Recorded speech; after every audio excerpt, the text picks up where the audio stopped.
আসন সংখ্যা সীমিত।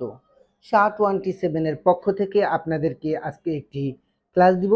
সেই ক্লাসটি অতি গুরুত্বপূর্ণ বা মনোযোগ সহকারে আপনারা শিখবেন এবং কি অন্যকে শেখার জন্য আহ্বান করবেন। আর যাতে সবার হাতে পৌঁছে যায় ক্লাসটি, এজন্য শেয়ার করতে ভুলবেন না। লাইক, কমেন্ট, শেয়ার এবং সাবস্ক্রাইব করে আমাদের অনুপ্রেরণা জাগিয়ে দিবেন। আমাদের ইউটিউব চ্যানেল SHA-27 SHA-27। তো ক্লাসটি ইতিপূর্বে আপনারা স্ক্রিনে দেখতে পারছেন, সেটাই আমি তুলে ধরব বা শেখানোর চেষ্টা করব। যদি ক্লাসে কোনো ত্রুটি থাকে সেটা কমেন্টের মাধ্যমে জানিয়ে দিবেন, সেটা সলভ করার চেষ্টা করব। তো শুরু করছি। এই ক্লাসটি আর কখনোই SHA-27 এর থেকে পাবেন না। এটি লাস্ট ক্লাস মডেল অক্সিলারি ভার্বের। শুরুতেই দেখতে পাচ্ছেন SHA-27 SHA-27। এটি হলো আমাদের ইউটিউব চ্যানেলের নাম। আর পড়া শুরু হচ্ছে ক্যান থেকে শুরু, উড দিয়ে শেষ। বাম পাশে অ্যাশ আর ডাইন পাশে ও। এটা দ্বারা বোঝানো গেছে সাবজেক্ট এবং অবজেক্ট, মাঝখানে অক্সিলারি ভার্বগুলো বা মডেল ভার্বগুলো। সেটা ক্যান দিয়ে, ক্যানের বাংলা হচ্ছে পারি, পারেন, পারো, পারি, পারো।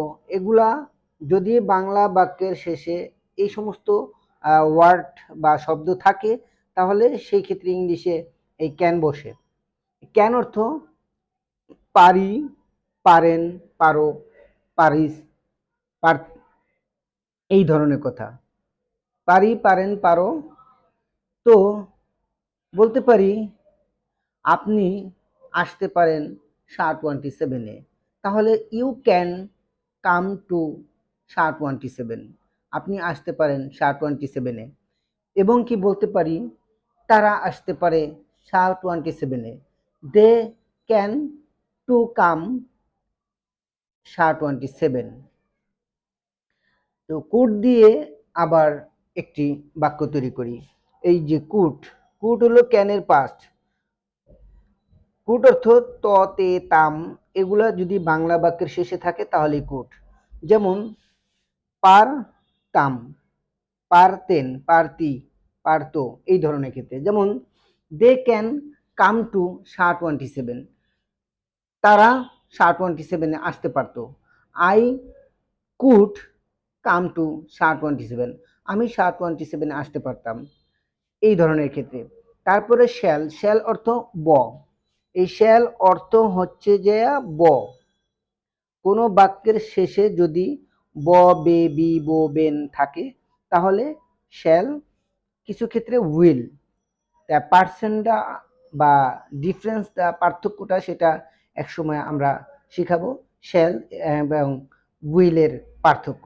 এখন শুধু শেখার ক্ষেত্রে যেটা প্রয়োজন সেটা দেখাচ্ছি। যেমন they shall go to SHA-27, তারা SHA-27-এ যাইতে পারবো বা যাবে।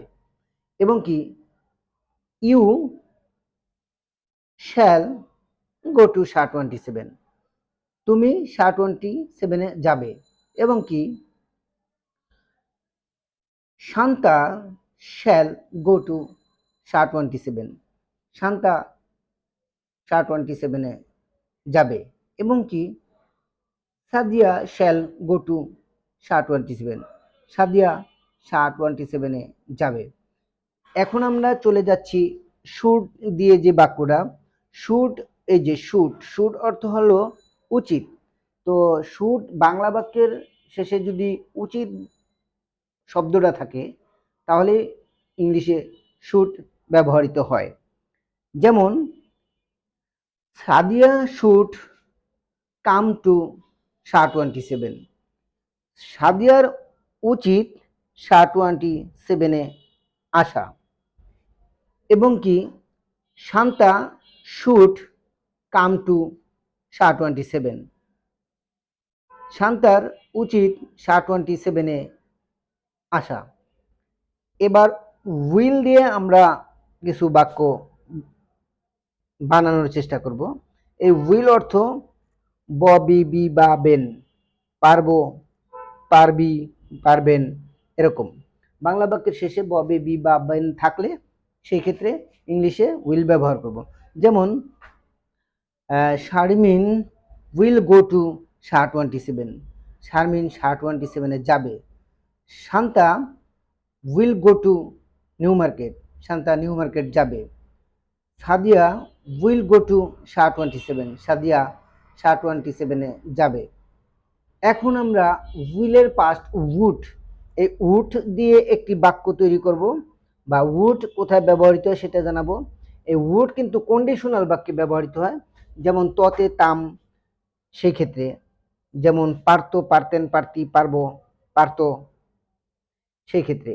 তো বাংলা বাক্যের শেষে যদি ততে তাম থাকে তাহলে উড। যেমন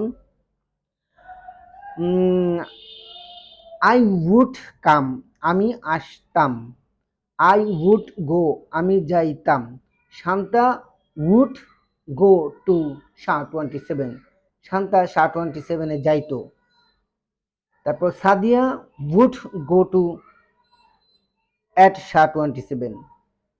সাদিয়া SHA-27-এ যাইতো। Sharmin would go to SHA-27। Sharmin SHA-27-এ যাইতো। দেন, তাহলে আই উড কাম, আমি আসতাম SHA-27। এভাবে আপনারা হাজারো বাক্য তৈরি করবেন এবং কি অন্যকে তৈরি করার সহযোগিতা করবেন। অন্যের হাতে এই ক্লাসটি পৌঁছে দেওয়ার জন্য শেয়ার করতে ভুলবেন না। Thanks for watching our channel SHA-27. That's all about me for the time being. Thanks for having patience all about the world of human body.